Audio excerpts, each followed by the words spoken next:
जय हिंद, नमस्ते। तो चलिए, आप लोग थंबनेल देख लिए हैं, बिल्कुल सही देखे हैं। याद कराने की जिम्मेदारी मेरी है। कैसे याद होगा आप लोग को? देखिए, चुटकी में याद हो जाएगा, चुटकी में याद हो जाएगा।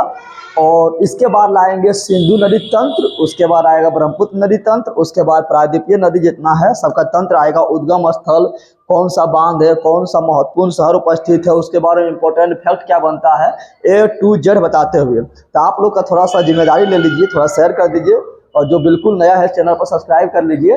और टेलीग्राम चैनल का नाम है, टेलीग्राम चैनल जिसका नाम है जीके जीएस मस्ती बाय जगदेव, ठीक है। और यहाँ पर बगल में जो है विश्वकर्मा जी बैठा हुआ है, आप लोग को दिखा दिए हैं। कभी भी गाना बज सकता है, तो अभी नहीं बज रहा है तो सोचे थे थोड़ा वीडियो बना लेते हैं, ठीक है ना। तो परेशानी होता है। और शाम में भी बज रहा है, तो शाम में भी लाइव डिस्कशन क्लास नहीं होगा। और कल मेरा 20 तारीख को एग्जाम है, उधर से लौटेंगे तो फिर धुआं धुआं हो जाएगा आप लोग का सभी क्लास का, ठीक है ना। तो चलिए स्टार्ट करें, थोड़ा आप लोग शेयर कर दीजिए। और पहले चलिए गंगा नदी तंत्र के बारे में आज पढ़ना है। क्या पढ़ना है? गंगा नदी तंत्र। और गंगा नदी तंत्र एक बार आप लोग पढ़ लीजिए, दिमाग में घुस जाएगा, एक भी क्वेश्चन नहीं छूटेगा।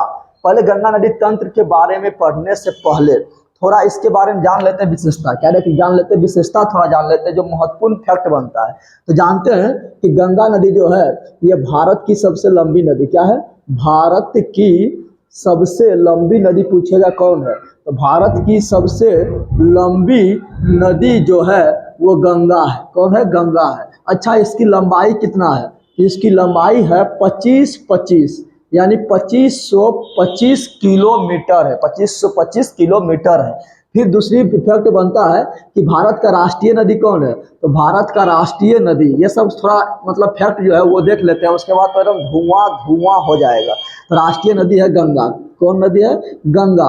अच्छा, भारत का राष्ट्रीय नदी जब गंगा है तो इसको राष्ट्रीय नदी का दर्जा कब मिला होगा? तो इनको राष्ट्रीय नदी का दर्जा है गंगा नदी का 2008 में। मानो तो मैं गंगा माँ हूँ, ना मानो तो बहता पानी। और पगलवा एक ठो गाना निकल गया है, कुआरे में गंगा नहले बानी। उस पर दो अर्थ लगाना बनाता है। अगर को चाहेगा तो सुप्रीम कोर्ट में डायरेक्ट केस भी कर सकता है कि मेरा धार्मिक भावना को ठेस पहुंचाया गया है, ठीक है ना। गंगा नदी मतलब भारत के लोगों को एक धार्मिक स्थल है, एक धार्मिक महत्व रखता है, ठीक है ना। तो ऐसा नहीं करना चाहिए। तो राष्ट्रीय नदी का दर्जा मिला 2008 में। लेकिन ये पूछेगा, गंगा नदी में एक जीव रहता है, डॉल्फिन। कौन रहता है?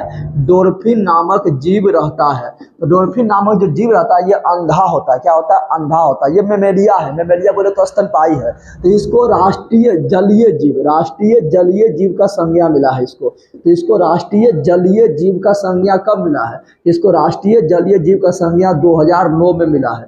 2008 में राष्ट्रीय नदी गंगा को राष्ट्रीय नदी का दर्जा मिला था। और डॉल्फिन जीव को राष्ट्रीय जलीय जीव का संज्ञा 2009 में मिला था। गंगा नदी के बारे में बोले तो गंगा नदी को पानी आप लोग जानते हैं, गंगा नदी के पानी को घर में लाया जाता है और उसे बोतल में या कोई भी बर्तन में कितनों दिन तक रहता है, उसका पानी सड़ता नहीं है, गमकता नहीं है, स्वच्छ रहता है। क्यों रहता है? क्या कारण है उसमें? तो याद रखना, गंगा नदी के पानी में एक वायरस होता है। क्या होता है? एक वायरस होता है जिसका नाम है बैक्टीरियोफेज। क्या नाम है? बैक्टीरियोफेज। क्या नाम है? प्यार से बोलिए, 2 बार बोलिए, 5 बार बोलिए। बैक्टीरियोफेज है, बैक्टीरियोफेज है। बैक्टीरियोफेज यानी बैक्टीरियो का भक्षण करने वाले, बैक्टीरियो को नष्ट करने वाले, बैक्टीरिया को खाने वाले को बैक्टीरियोफेज कहा जाता है। इसी कारण गंगा नदी के पानी जो है कभी खराब नहीं होता है। अगर गंगा नदी के बारे में बोलें तो गंगा नदी जो है ना, गंगा नदी कितने देश से होकर बहती है? तो गंगा नदी जो है 2 देशों से होकर बहती है। एक हो गया भारत और दूसरा होगा बांग्लादेश। क्या होगा? बांग्लादेश। और गंगा नदी को बांग्लादेश में पद्मा कहते हैं। देखो डीजे बजने लगा है। गंगा नदी को बांग्लादेश में पद्मा कहते हैं। क्या कहते हैं? पद्मा कहते हैं। अगर बोले कितने राज्य से होकर बहती है तो गंगा नदी 5 राज्य से होकर बहती है। कितना राज्य से होकर बहती है? 5 राज्य से होकर बहती है। कौन कौन है? तो पहले निकलती है उत्तराखंड से निकलती है। अभी पूरा मैप के माध्यम से देखेंगे, पूरा A to Z मैप के माध्यम से समझेंगे। आप लोग लास्ट तक बने रहिए, पढ़ लीजिए चाहे कहीं भी, लेकिन याद होगा यहीं, ठीक है ना। तो उत्तराखंड, 1 नंबर उत्तराखंड होगा। दूसरा नंबर यूपी। क्या हो जाएगा? यूपी हो जाएगा, तीसरा नंबर अपना बिहार हो जाएगा, बिहार हो जाएगा, चौथा नंबर झारखंड होगा, क्या होगा, झारखंड हो जाएगा, और पांचवा नंबर बोलेंगे तो वेस्ट बंगाल। उसके बाद वेस्ट बंगाल यानी पश्चिम बंगाल के बाद ये बांग्लादेश में चला जाएगा। फिर पूछता है कि गंगा नदी का सर्वाधिक लंबाई किस राज्य में है। सिंपल बात है, यूपी में होगा। क्या किस में होगा, यूपी में गंगा नदी की सर्वाधिक लंबाई है। सबसे कम लंबाई किस में है, तो झारखंड में है। किस में है, झारखंड में हो जाएगा। तो यही सारा इंपॉर्टेंट फैक्ट है गंगा नदी के बारे में। अब मैप के माध्यम से समझते हैं। देखो ये बनना स्टार्ट हो गया है, प्रॉब्लम हो जाता है बट लेकिन आप लोग बने रहिए, ठीक है ना। चलिए तो गंगा नदी के बारे में पढ़ते हैं। तो यहाँ मैप से समझेंगे, ठीक है ना। हम यहाँ से गंगा नदी को यहाँ से हम देखिए बनाने का पिक्चर स्टार्ट कर रहे हैं और लंबा दूरी तक समझेंगे। कहाँ तक समझेंगे, लंबा दूरी तक समझेंगे, ठीक है ना।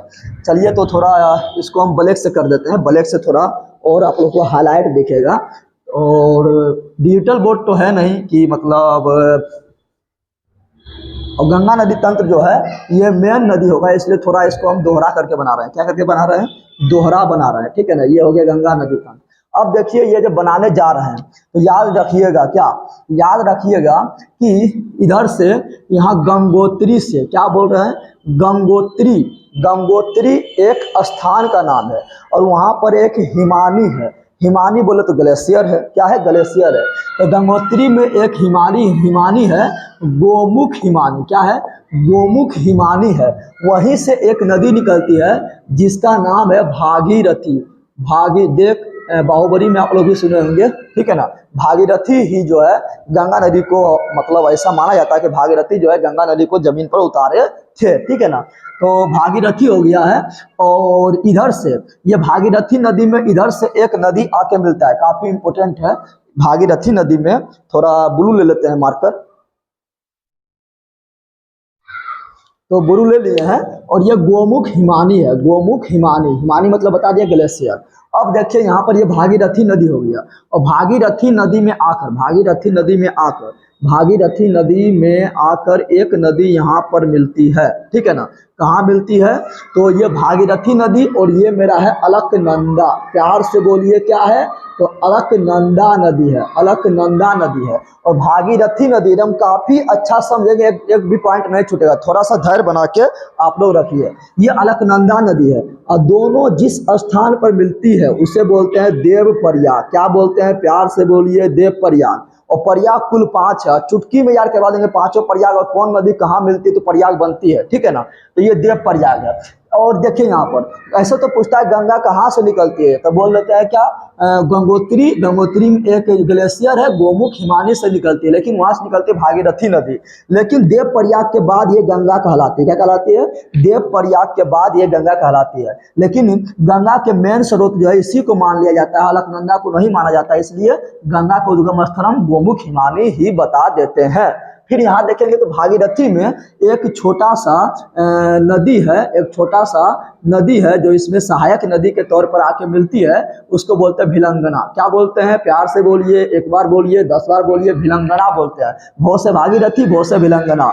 और यहाँ पर एक बांध का निर्माण होता है जो काफी इंपॉर्टेंट है, जिसको बोलते हैं टिहरी बांध। क्या बोलते हैं, प्यार से बोलिए, टिहरी बांध बोलते हैं। और टिहरी को लिखो ऐसे तो हो जाएगा टी देखो टी कितना ऊंचा है, टी फॉर लोंग यानी ऊंचा, तो टी काफी ऊंचा है। तो भारत के सबसे ऊंचा बांध जो है ये टिहरी बांध है। लेकिन एक बार भाखड़ा बांध भी देते हैं। अब बोलिएगा भाखड़ा बांध और टिहरी बांध में क्या कंफ्यूजन है, तो टिहरी बांध बोलेगा भारत का सबसे ऊंचा बांध खाली बोल देगा तो टिहरी बांध मार देना सही हो जाएगा। टिहरी बांध ऑप्शन में नहीं रहेगा तो मार देना है भाखड़ा नांगाल बांध, भाखड़ा बांध सही हो जाएगा। टिहरी बांध की ऊंचाई 260 मीटर है और भाखड़ा बांध का है 226 मीटर है, इसलिए टिहरी बांध है। लेकिन यही बोल रहा है कि गुरुत्वीय वाला या पानी के दृष्टि से सबसे अधिक ऊंचा बांध कौन है, तब बोलेंगे भाखड़ा। क्या बोलेंगे, भाखड़ा बोलेंगे, ठीक है ना।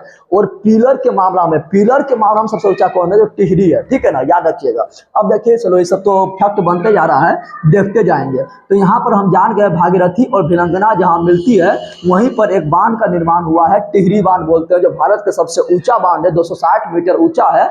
और भाखड़ा नंगाल बांध जो है 226 मीटर ऊंचा है। चलिए अब देखिए यहाँ पर एक देव प्रयाग बना। क्या बना, देव प्रयाग। और देव प्रयाग के बाद ही गंगा नदी का नाम गंगा बन जाता है। लेकिन इससे पहले याद रखिएगा इससे पहले यहाँ पर जो है ये अलकनंदा निकलती है बद्रीनाथ से। कहाँ से निकलती है? यहाँ पर एक हिमानी है, बद्रीनाथ है। ये जगह क्या है याद रखिएगा, बद्रीनाथ। प्यार से बोलिए बद्रीनाथ। दिखाई दे रहा है ना आप लोग को? कट तो नहीं रहा है ना?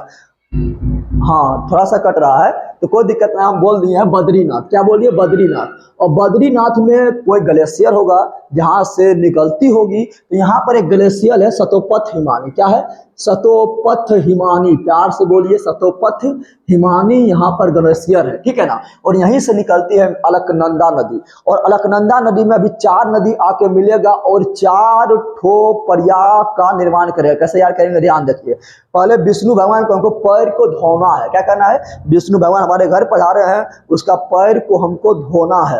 तो एक नदी यहाँ पर आएगी। क्या आएगी? एक नदी यहाँ आएगी तो इसको बोलेंगे धौली गंगा, यानी धौली गंगा। धौली गंगा, धौली मतलब धोना है। किसको धोना है? तो विष्णु भगवान के पैर को धोना है। इसलिए यहाँ पर जो प्रयाग बनेगा उसको बोलेंगे विष्णु प्रयाग। क्या बोलेंगे? प्यार से बोलिए विष्णु प्रयाग। क्या बोलेंगे? विष्णु प्रयाग। अब इसका विष्णु भगवान जो है ये नंद लाला के रूप है। किसका रूप है? तो नंद भगवान के लाला, यानी कृष्ण भगवान के रूप, तो नंद लाला के रूप है। इसलिए यहाँ पर आएगा आपका, अगला आएगा नंदाकिनी नदी। क्या आएगा? प्यार से बोलिए क्या आएगा? नंदाकिनी नदी। नंदाकिनी नदी। और यहाँ पर जिस प्रयाग का निर्माण होगा उसे बोलेंगे हम नंद प्रयाग। क्या बोलेंगे? नंद प्रयाग बोलेंगे। और आप लोग को पता है कि नंद लाला अर्थात कृष्ण जो था, ठीक है ना, ये पांडव की तरफ से लड़ रहे थे। और जब पांडव की तरफ से लड़ रहे थे तो इसको सबसे ज्यादा डर था कर्ण से, जिसके पास कवच कुंडल थे। कर्ण से, यानी इसको डर किससे था? तो इससे डर था कर्ण से। डर मतलब पिंडार। डर मतलब पिंडार। डोरो डर, डार डर, डार डर, यानी पिंडार। तो यहाँ पिंडार नदी आती है। पिंडार नदी आती है। और किससे डर था? तो कर्ण से डर था। इसलिए यहाँ बन गया कर्ण प्रयाग। क्या बन गया है? प्यार से बोलिए कर्ण प्रयाग बन गया है। वह क्या प्रयाग बना है? कर्ण प्रयाग। उसके बाद कृष्ण भगवान जो है कर्ण का वध करते हैं और अपना विशाल रूप, अपना रौद्र रूप, अपना रौद्र, अपना मंद रूप, मंद मतलब जो हसमुख चेहरा था, उससे अलग होकर अपना रुद्र रूप धारण करते हैं। अर्जुन को दिखाते हैं कि मैं ही काल हूँ, जन्म भी मैं हूँ और मृत्यु भी मैं हूँ, सारा सृष्टि का विनाश और रखेता भी मैं हूँ। इस तरह बताते हैं, अपना रुद्र रूप धारण करते हैं। यानी अपना मंद रूप से त्याग करो, अपना छोटा रूप को त्याग करके ये रुद्र रूप धारण करता है। तो मंद रूप यानी मंदाकिनी। मंद रूप यानी मंदाकिनी नदी। तो मंदाकिनी नदी फिर आके अलकनंदा में मिलती है और यहाँ निर्माण करता है रुद्र प्रयाग। किसका निर्माण करता है? तो रुद्र प्रयाग का निर्माण करता है। तब हमको लग रहा है आपको 5 प्रयाग अच्छी तरह से याद हो गया। पहले क्या बोले हैं? अलकनंदा में विष्णु भगवान को हम को धोना है, पैर को धोना है। तो अलकनंदा में धौली गंगा आके मिली और विष्णु प्रयाग का निर्माण करी। फिर अलकनंदा आगे बढ़ती है और विष्णु भगवान किसका रूप था? तो नंद के लाला के रूप था, कृष्ण भगवान के रूप था। तो नंदाकिनी नदी आके मिलती है अलकनंदा में और जहां मिलते वहां नंद प्रयाग बनता है। फिर कृष्ण भगवान जो थे, यानी जो नंद लाला थे, वो कर्ण से डरते थे। तो पिंडार, डार यानी डरना, तो पिंडार नदी आके मिलती है कहाँ पर? कर्ण प्रयाग में। कहाँ पर? कर्ण प्रयाग में। और फिर कृष्ण भगवान अपना रुद्र रूप धारण करता है, मंद रूप को त्याग कर रुद्र रूप धारण करता है। यानी मंदाकिनी नदी अलकनंदा से जहाँ मिलती है उसे बोलते हैं रुद्र प्रयाग। और यहाँ पता ही है कि भागीरथी नदी और अलकनंदा नदी जहाँ मिलती है उसे बोलते हैं देव प्रयाग। इस प्रकार 5 प्रयाग हो गया है, क्रम से हो गया विष्णु प्रयाग, नंद प्रयाग, कर्ण प्रयाग और देव प्रयाग। याद हुआ कि नहीं? बताइए। सारा चीज आप लोग करवाएंगे, बस आप लोग थोड़ा सा सपोर्ट कीजिए इस चैनल को। और बहुत धीरे धीरे सब्सक्राइबर बढ़ रहा है, तो इसको जल्दी आप लोग 60 पहुंचाइए और बहुत जल्दी जो इसको 100 के पहुंचाइए। आप लोग को सारा, चाहे फिजिक्स हो, केमिस्ट्री हो, बायोलॉजी हो, हिस्ट्री हो, ज्योग्राफी हो, इकोनॉमिक्स हो, सिविक्स हो, करंट अफेयर्स हो, हिंदी व्याकरण हो, सारा आप लोग को पढ़ाएंगे। ठीक है ना? थोड़ा सा आप लोग को सपोर्ट चाहिए। अब देखिए यहाँ पर पूछेगा कि मंदाकिनी नदी कहाँ से निकलती है? तो ये बद्रीनाथ से। अलकनंदा निकली है बद्रीनाथ से, तो ये निकलती है केदारनाथ से। कहाँ से निकलती है? केदारनाथ से। बद्रीनाथ, केदारनाथ सब कहाँ है? उत्तराखंड में है। अब जो है बस इतना हो गया ना। अब जो है गंगा नदी आगे बढ़ती है। गंगा नदी कहाँ बढ़ती है? आगे बढ़ती है। और गंगा नदी जो है पूछेगा सबसे पहले भाबर क्षेत्र में कहाँ प्रवेश करती है? भाबर क्षेत्र समझ रहे हैं ना, मतलब पहाड़ से उतरा है, हिमालय से उतरी है, और हिमालय से उतरता है तो वहाँ बहुत छोटा छोटा पत्थर रहता है, बड़ा बड़ा पत्थर रहता है, उसके अंदर से नदी जो है पार हो जाती है, पत्थर के अंदर अंदर से मुड़ मार के पार हो जाती है और पता भी नहीं चलता है कि नदी है, ठीक है ना, तो उसे बोलते हैं भाबर प्रदेश। तो ये ऋषिकेश कहाँ बोल रहे हैं, यहाँ मिलता है ऋषिकेश। तो ये भी क्वेश्चन बन सकता है कि ऋषिकेश किस नदी किनारे स्थित है? गंगा नदी किनारे स्थित है, और ऋषिकेश में ही मिलता है भाबर प्रदेश। क्या बोल मिलता है? भाबर प्रदेश। तो भाबर प्रदेश में फिर गंगा नदी आगे बढ़ती है और सर्वप्रथम मैदानी भाग बोले तो समतल भाग में कहाँ प्रवेश करती है? तो हरिद्वार में। कहाँ करता है? हरिद्वार में। तो हरिद्वार किस नदी किनारे स्थित है? गंगा नदी के किनारे स्थित है। तो पहला क्वेश्चन क्या बना? भाबर प्रदेश में, ऋषि खंड में, और मैदानी भाग में। तो कहाँ? हरिद्वार। कहाँ पर? हरिद्वार में। फिर गंगा नदी आगे बढ़ती है और प्रवेश करती है, ये ऋषिकेश और हरिद्वार अभी कहाँ है? तो ये अभी उत्तराखंड में है। कहाँ पर है? उत्तराखंड में है। यानी इतना जितना अभी हम पढ़ रहे थे, सब पढ़ रहे थे कहाँ? उत्तराखंड में पढ़ रहे थे। कहाँ पढ़ रहे थे? उत्तराखंड में। अब पहुंचता है यूपी में, और यूपी में एक स्थान है कन्नौज। क्या स्थान है? कन्नौज। आप लोग पढ़े होंगे कि कन्नौज पर अधिकार के लिए त्रिपक्षीय युद्ध हुआ था इतिहास में, जिसमें पाल वंश के शासक और राष्ट्रकूट वंश के शासक और गुर्जर प्रतिहार वंश के शासक त्रिपक्षीय युद्ध हुआ था, और गुर्जर प्रतिहार जीते थे, ठीक है ना। तो बिल्कुल, तो यहाँ पर कन्नौज में, और कन्नौज में जो है ना एक नदी आके मिलेगी। कन्नौज में नेपाल से एक नदी निकलेगी और कन्नौज में आके मिल जाएगी, जिसको बोलेंगे रामगंगा। क्या बोलेंगे? प्यार से बोलिए, रामगंगा। क्या बोलेंगे? रामगंगा नदी बोलेंगे। कहाँ से निकलती है? तो नेपाल से निकलती है, ठीक है ना। और कहाँ आके मिल जाती है? कन्नौज में आके मिलती है। कन्नौज कहाँ पर है? तो यूपी में है। कहाँ पर? यूपी में है। अब रामगंगा से काफी इंपोर्टेंट क्वेश्चन बनता है, पूछता हुआ कौन सा नदी है जो जिम कॉर्बेट नेशनल पार्क के बीचों बीच से गुजरती है?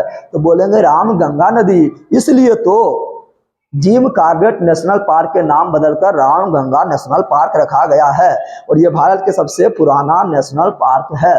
चलिए ये देख लिए हैं। और देखिए यहाँ पर हम जानते हैं कि नदी किधर बह रही है। तो नदी जो है, ये गंगा नदी इधर से ये साइड बह रही है, और जब ये साइड बह रही है तो जिस साइड बहेगा, अगर उसी और हम ऐसे जाने लगेंगे और हाथ कर देंगे इससे, तो नदी के इधर जिस और नदी जा रही है उधरे खड़ा हो जाएंगे हम, और हाथ इधर करेंगे तो मेरा हाथ की ओर दायां हो जाएगा, तो नदी का भी दायां, और बायां हाथ की ओर बायां हो जाएगा, नदी का भी बायां।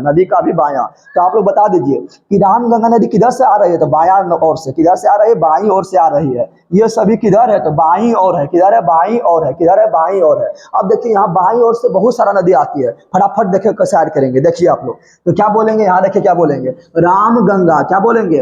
रामगंगा। फिर बोलेंगे गोमती। क्या बोलेंगे? गोमती। क्या बोलेंगे? गोमती। थोड़ा ध्यान दीजिए, बोलेंगे रामगंगा, फिर बोलेंगे गोमती। क्या बोलेंगे? गोमती नदी। रामगंगा, गोमती। कैसे याद करेंगे वो अभी हम पर छोड़ दीजिए। फिर बोलेंगे घाघरा। क्या बोलेंगे? फिर बोलेंगे घाघरा। क्या बोलेंगे? घाघरा बोलेंगे। रामगंगा हो गया, गोमती हो गया, घाघरा हो गया। फिर बोलेंगे गंडक। क्या बोलेंगे? तो बोलेंगे गंडक। क्या बोलेंगे? गंडक नदी बोलेंगे। क्या बोलेंगे? गंडक नदी बोलेंगे। थोड़ा ये मिटा देते हैं, ठीक है ना। ये आप लोग लिख लिए होंगे, चलो मिटाते हैं थोड़ा। तो चलिए, तो यहाँ पर क्या बोल रहे थे? ओ ये मिटेबे ने किए हैं, इंक कर लिए, मिटेबे ने किए हैं। तो चलिए, तो यहाँ बोले थे रामगंगा, फिर क्या बोले थे? अभी हम याद करवा देंगे कैसे याद करना है, ठीक है। ये इसको बोले थे गोमती। क्या बोले थे? इसको बोले थे गोमती। रामगंगा, गोमती। इसको बोले थे घाघरा। क्या बोले थे? घाघरा। इसको बोले थे गंडक। क्या बोले थे? गंडक। क्या बोले थे? गंडक। तो रामगंगा, गोमती, घाघरा, गंडक। फिर यहाँ बोलेंगे बूढ़ी गंडक। क्या बोलेंगे? इसको बोलेंगे बूढ़ी गंडक। क्या बोलेंगे? बूढ़ी गंडक। प्यार से बोलो, बूढ़ी गंडक। प्यार से बोलो, बूढ़ी गंडक। फिर यहाँ बोलेंगे कोसी। क्या बोलेंगे? तो यहाँ बोलेंगे कोसी। क्या बोलेंगे? कोसी। कैसे याद करना है? तो अभी हम तुरंत याद करवाएंगे। और लास्ट में आएगा महानदी। क्या? महानंदा। क्या आएगा? तो लास्ट में आप लोग का आएगा महानंदा। क्या आएगा? तो महानंदा। तो इसको बोलेंगे महानंदा नदी। क्या बोलेंगे? महानंदा नदी।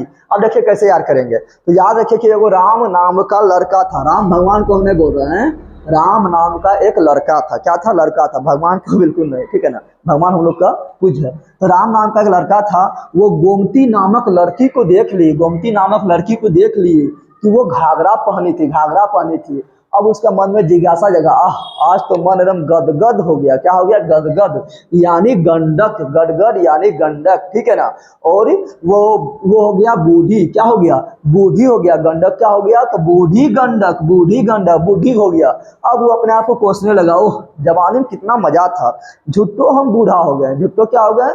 बूढ़ा हो गए। वो हो गया बूढ़ा, झूठ में हम बूढ़ा हो गए। क्या हो गया? बूढ़ा हो गया। फिर उसको नंद भगवान के दर्शन हुआ, यानी कृष्ण भगवान का दर्शन हुआ, और वो फिर महान हो गए, यानी महानंदा। याद हो गया ना? तो याद हो गया होगा, ठीक है ना। तो रामगंगा, गोमती, घाघरा, गंडक, बूढ़ी गंडक, कोसी, महानंदा। रामगंगा, गोमती, घाघरा, गंडक, बूढ़ी गंडक, कोसी, महानंदा, ये गंगा नदी के बाएं ओर से मिलने वाली नदी है। रामगंगा कन्नौज में मिलती है। गोमती जो है ना, ये गाजीपुर में, यूपी में एक स्थान है गाजीपुर, वहां मिलती है। यानी गाजीपुर किस नदी किनारे स्थित है? तो गाजीपुर जो है ये गंगा नदी के किनारे स्थित है। ये घाघरा जो है ना, ये बिहार में, यूपी खत्म कर देते हैं।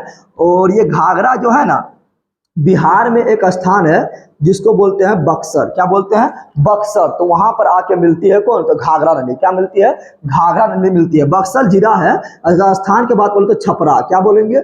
छपरा बोलेंगे। कहाँ मिलता है? छपरा में। और गंडक नदी जो है ना, ये गंडक नदी जो है ये हाजीपुर के नजदीक आके मिलती है बिहार में। यहाँ तक यूपी करवा दिए हैं, और हाजीपुर में आके मिलती है। और कोसी जो है ना, कोसी जो है ये आके मिलती है कहाँ? तो ये आके मिलती है भागलपुर के नजदीक। कहाँ पर? भागलपुर के नजदीक आके मिलती है। लेकिन याद रखना, यूपी में कन्नौज के बाद यहाँ पर एक स्थान आएगा जिसको बोलेंगे कानपुर। क्या बोलेंगे? कानपुर बोलेंगे। और गंगा नदी के तट पर उपस्थित, तट के किनारे स्थित सबसे बड़ा शहर है कानपुर। क्या है? कानपुर है। फिर आगे बढ़ेंगे, तो आगे बढ़ेंगे ना, तो कानपुर के बाद आप लोग को मिल जाएगा क्या? कानपुर के बाद आप लोग को मिलेगा, यहाँ पर एक स्थान मिलेगा जहाँ पर यमुना नदी। क्या बोलेंगे? देखिए यहाँ पर इधर से यमुना नदी अब निकलती है। यमुना नदी, चलो रे मितवा जाए कहाँ, और यमुना नदी यहाँ पर आ गई। कहाँ पर आ गई? यानी उत्तराखंड के गढ़वाल हिमालय से, अर्थात बोले तो यमुनोत्री ग्लेशियर से, यमुनोत्री हिमानी से,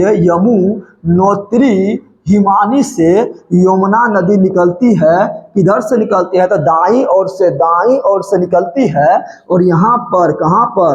प्रयागराज, इसको स्थान देते हैं, इसको लिख देते हैं हम प्रयागराज। क्या लिखते हैं? इसको लिख देते हैं प्रयागराज, जिसको पहले इलाहाबाद कहा जाता था। तो प्रयागराज में आकर यूपी में ही प्रयागराज में आके मिल जाता है। क्या करता है? तो मिल जाता है। फिर आगे बढ़ेंगे तो यहीं पर आपको मिल जाएगा बनारस। क्या मिलेगा? जिसको बोलते हैं वाराणसी। क्या बोलते हैं? वाराणसी बोलते हैं। बाबा विश्वनाथ के नगरी वाराणसी। तो वाराणसी भी गंगा नदी के किनारे तट पर स्थित है। तो याद हो गया।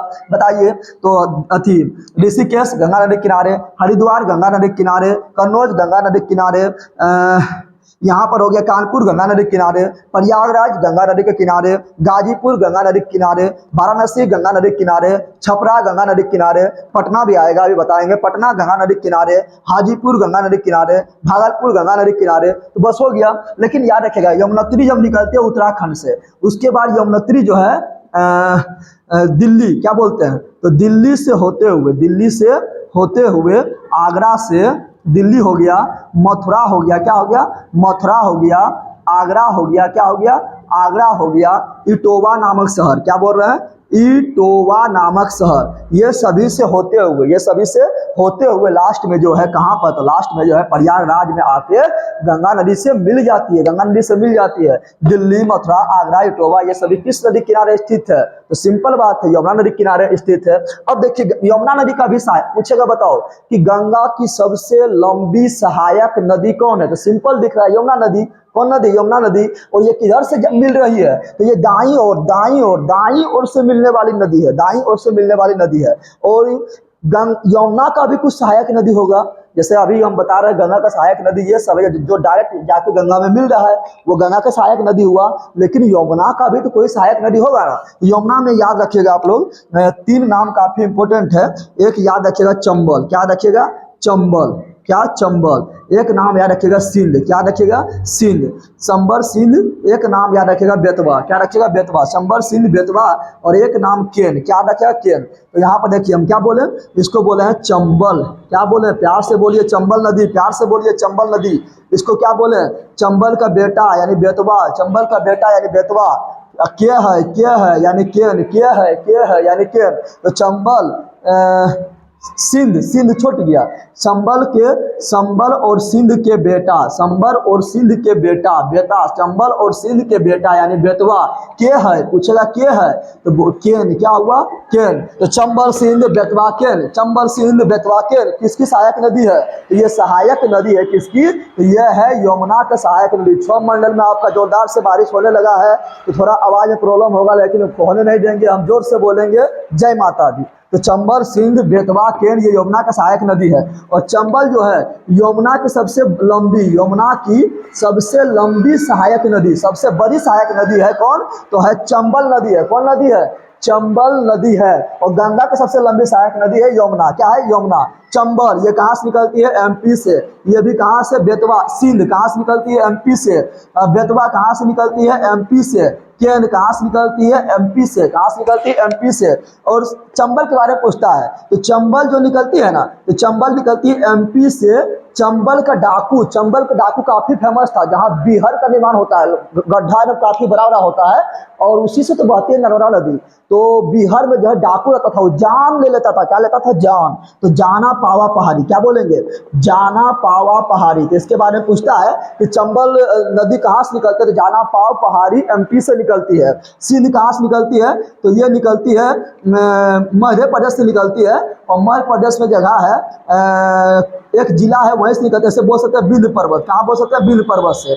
और बेतवा जो है ये भी बिंद पर्वत, कहाँ से, बिंद पर्वत। आप लोग को पता है कि विंध्याचल एवं सतपुरा के बीच से नर्मदा नदी बहती है, तो बिंद पर्वत। और को से कैन और को से कैमूर, को से कैन और को से कैमूर। तो कैन बहती है, कैन निकलती है एमपी के कैमूर पर्वत से, एमपी के कैमूर पर्वत से निकलती है। और चंबल नदी जो है ये यमुना की सबसे लंबी सहायक नदी है। चंबल नदी पर कुछ बांध भी है, जैसे बोलते हैं कि गांधी ने जवाहर एवं राणा को चंबल के रास्ता कोट ले गया। कहाँ ले गया, कोट। तो गांधी सागर बांध, जवाहर सागर बांध, राणा प्रताप सागर बांध और कोटा बैराज बांध, ये सभी चंबल नदी पर है। याद रखिएगा, गांधी सागर बांध जो है एमपी में है, बाकी बात जवाहर, राणा और कोटा ये सभी राजस्थान में है। चलिए ये सब देख लिए हैं, काफी इंपोर्टेंट था। और चंबल का भी कुछ सहायक नदी पूछ देता है। चंबल का एक सहायक नदी है जिसको बोलते हैं बनास, क्या बोलते हैं, चंबल के डाकू नहीं बनना है यानी बनास। चंबल के डाकू नहीं बनना है, उसका विनाश करना है यानी बनास। तो बनास किसकी सहायक नदी है, चंबल की सहायक नदी है। और काली सिंध, काली सिंध भी किसकी सहायक नदी है, तो चंबल की है। किसकी है, चंबल की है। और बेतवा नदी पर एक बांध है जिसको बोलते हैं माता टीला बांध, माता टीला बांध यानी माता के बेटा, तो माता टीला बांध कहाँ पर है, बेतवा नदी पर है।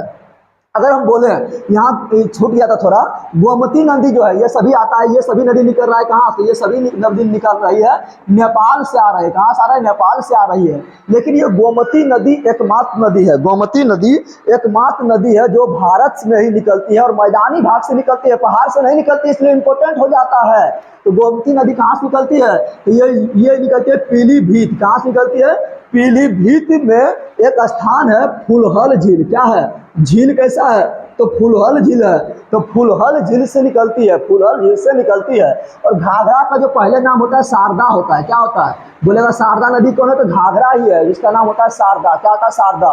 लेकिन सरयू के जब ये अयोध्या में पहुंचता है, कहाँ पहुंचता है, अयोध्या में पहुंचता है, जिसका नाम होता है सरयू। क्या रहता है, सरयू हो जाता है। और फिर इसमें आके एक नदी मिलता है घाघरा के नाम से, तब इसका नाम घाघरा पड़ता है। यानी अयोध्या किस नदी किनारे स्थित है, तो सरयू नदी किनारे किनारे, शारदा के ही नाम सरयू पड़ा है आगे चल के। और एक पूछता है इसके बारे में, कोसी के बारे में, तो कोसी जो है 7 धाराओं से मिलके, यानी बोल सकते हैं 7 नदी के मिलके कोसी का निर्माण होता है। और ये नेपाल से निकलता है, और ये भारत में सबसे तीव्र गति से बहने वाली नदी, सबसे तीव्र गति से बहने वाली नदी जो है ये कोसी नदी ही है। और इसे बिहार का शोक कहा जाता है। शोक मतलब विनाश करने वाला, तबाही मचा देने वाला, माल जान संपत्ति सबको क्षति करने वाला, अत्यधिक मार्ग परिवर्तन करने वाला, विनाश लाने वाला को कहते हैं क्या? तो उसे कहते हैं बिहार का शोक। उसे शोक कहते हैं, बिहार में बहता है इसलिए इसको बोलते हैं बिहार का शोक। क्या बोलते हैं?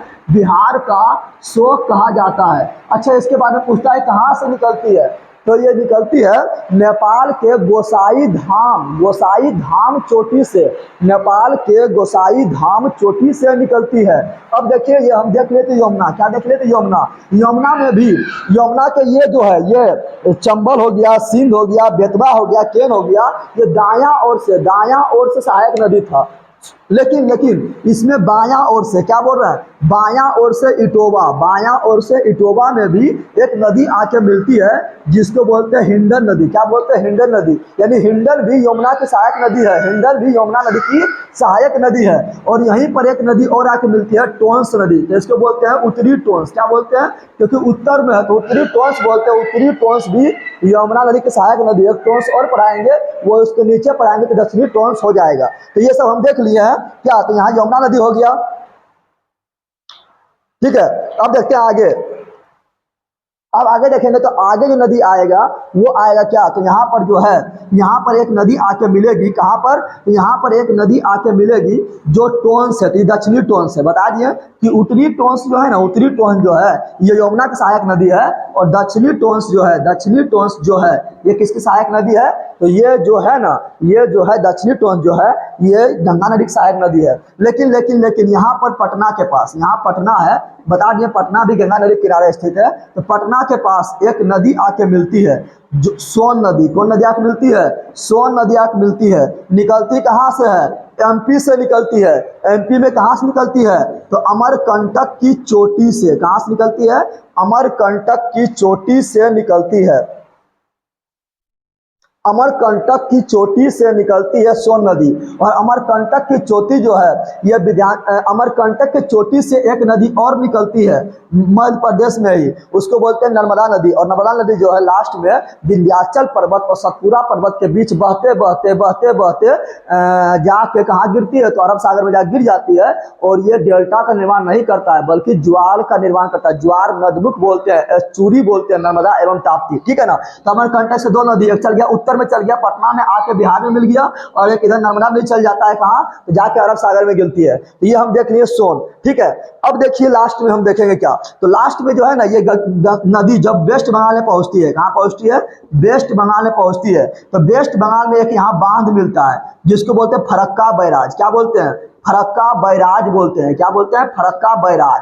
और बैराज का काम है नदी को 2 भाग में 3 भाग में बांट देना। तो यहाँ से जो है ये नदी 2 भाग में बट जाती है। कितना भाग में बट जाती है? 2 भाग में ये नदी बट जाती है। देखो इधर आके मिल रहा था, इधर आके मिल रहा था, नदी सब आके मिल रहा था। तो इसको बोले थे क्या? इसको बोलते सहायक नदी। क्या बोले थे? सहायक नदी। लेकिन यहाँ पर 2 भाग में बट रहा है। क्या हो रहा है? बट रहा है, अलग हो रहा है, मिल नहीं रहा है। और एक भाग चल गया इधर, तो इसको बोलते हैं हुगली। क्या बोलते हैं?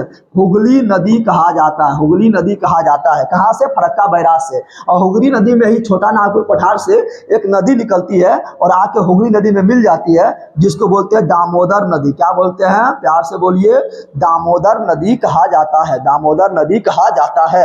और याद रखिएगा यहाँ पर फिर जो है ये गंगा नदी का मेन शाखा जो पश्चिम बंगाल पर, ये जो है आगे चल के बांग्लादेश कहाँ प्रवेश करेगी? तो बांग्लादेश में प्रवेश करेगी। बांग्लादेश में प्रवेश करेगी। लेकिन बांग्लादेश में प्रवेश करने से पहले फरक्का बैराज के बाद जहाँ 2 भाग में बट गया, एक हुगली और एक इधर मेन गंगा, ये मेन गंगा को फरक्का बैराज के बाद फिर भागीरथी कहा जाता है। क्या कहा जाता है? भागीरथी कहा जाता है। तो स्टार्टिंग में भी भागीरथी के नाम से जाने थे, और लास्ट में फरक्का बैराज के बाद और बांग्लादेश से पहले भी इसको भागीरथी नदी ही कहा जाता है। भागीरथी नदी ही कहा जाता है। भागीरथी नदी ही कहा जाता है। है। और आप लोग ध्यान से देखिए, इधर इधर से मिलने वाला भारत में एकमात्र सबसे उत्तर की ओर से मिलने वाला नदी कौन है? तो महानंदा है। कौन है? महानंदा है। भारत में, कहाँ? भारत में, ठीक है ना। और फिर जो है जब भागीरथी नदी यानी गंगा नदी को जब वेस्ट बंगाल में हम भागीरथी नदी बोल रहे हैं, उसके बाद जब बांग्लादेश में प्रवेश करते हैं इसको बोलते हैं पद्मा। क्या बोलते हैं? इसको पद्मा कहा जाता है। तो बोला बता, गंगा नदी को बांग्लादेश में क्या कहते हैं? तो पद्मा बोलते हैं। क्या बोलते हैं? पद्मा कहा जाता है। और इधर से जो है, इधर से एक नदी आएगी, किधर से? तो चीन से, तिब्बत से निकलते हुए, चेमायुंगडुंग ग्लेशियर से निकलते हुए अरुणाचल प्रदेश, असम होते हुए बांग्लादेश में एक नदी आएगी। और बांग्लादेश में एक नदी आएगी और वो नदी को बोलेंगे ब्रह्मपुत्रा। क्या बोलेंगे? ब्रह्मपुत्रा। लेकिन जैसे वो बांग्लादेश में प्रवेश करती है तो ब्रह्मपुत्रा नदी को बोलते हैं जमुना। यमुना नहीं, जमुना। क्या बोलते हैं? जमुना। और जब पद्मा नदी यानी गंगा नदी को बांग्लादेश में पद्मा कहते हैं, पद्मा नदी एवं ब्रह्मपुत्रा नदी आपस में मिल जाती है तो वो फिर आगे बढ़ती है और उसी को बोलते हैं मेघना। क्या बोलते हैं? मेघना। तो बोलेगा बता, पद्मा नदी एवं जमुना नदी जब आपस में मिल जाती है तो उसका संयुक्त धारा को क्या बोलते हैं? तो बोलते हैं मेघना। क्या बोलते हैं? मेघना। मेघना इसलिए बोलते हैं क्योंकि वहां पर आके एक मेघना नदी भी मिलती है और ये यहाँ पर जाके डेल्टा का निर्माण करती है, त्रिभुजाकार डेल्टा का निर्माण करती है। लास्ट में जाकर त्रिभुजाकार डेल्टा का निर्माण करती है, जिसे सुंदरवन डेल्टा कहा जाता है, जो वर्ल्ड के सबसे बड़ा डेल्टा है। इसमें गंगा नदी तंत्र के बारे में बहुत सारा पॉइंट हम पढ़े थे और एक तंत्र लाएंगे, सिंधु नदी तंत्र और ब्रह्मपुत्र नदी तंत्र खत्म कर देंगे, फिर लाएंगे प्रायद्वीपीय भारत खत्म कर देंगे। इस प्रकार हम बहुत सारा चीज पढ़े हैं, आप लोग को बहुत सारा चीज सीखने को मिला होगा, ठीक है ना। बहुत सारा चीज जो आप लोग को सीखने को मिला होगा, ठीक है। तो इसमें लग रहा है ना कि अब हमको एक भी पॉइंट छूटा है, जितना भी पॉइंट था सब पढ़ा दिए हैं। चलिए, थोड़ा 12 बज रहा है तो चलिए थोड़ा इसको हम 5 मिनट में रिवीजन कर लेते हैं, 10 मिनट में रिवीजन कर लेते हैं, फटाफट इसको 10 मिनट में रिवीजन करते हैं। और ये